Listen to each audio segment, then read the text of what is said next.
আপনাকে ডিভোর্স দেওয়া হয়েছে, কিন্তু আপনি সেটা জানেনই না। আজ আমি অ্যাডভোকেট আফরোজা শারমিন আপনাদের সাথে এই বিষয় নিয়ে আলোচনা করব।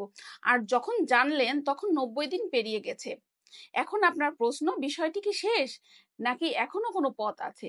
বাংলাদেশে প্রচলিত আইন অনুযায়ী কোনো স্বামী বা স্ত্রী ডিভোর্স দিতে চাইলে সরাসরি ডিভোর্স দিয়ে দিলেই হয় না, তাকে অবশ্যই তার এলাকার ইউনিয়ন পরিষদের চেয়ারম্যান বরাবর লিখিত নোটিশ পাঠাতে হবে। এই নোটিশ পাওয়ার পর চেয়ারম্যান উভয় পক্ষকে ডেকে সালিশি বোর্ড গঠন করবেন। আর এরপর 90 দিনের একটি সময় দেওয়া হবে যেন বিবাহ সংরক্ষণ করা যায়। এই 90 দিন পর যদি পুনর্মিলন না হয় তখনই ডিভোর্স কার্যকর হয়।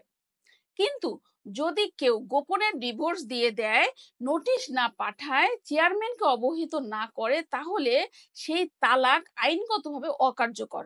আর আপনি যদি 90 দিন পরে বিষয়টি জানেন এবং সন্দেহ থাকে যে আইন মেনে তালাক হয়নি, তাহলে আপনি সিভিল কোর্টে মামলা করবেন এবং মামলা করে এই ডিভোর্সকে চ্যালেঞ্জ করতে পারবেন। তবে একথা মনে রাখুন, যদি তালাকদাতা প্রমাণ করতে পারে যে সে সব নিয়ম মেনে সঠিক উপায়ে তালাকটি কার্যকর করেছে, তবে আদালত হয়তো তালাকের বৈধ বলে, অর্থাৎ তালাকটি বৈধ বলেই গণ্য করবেন। ধন্যবাদ।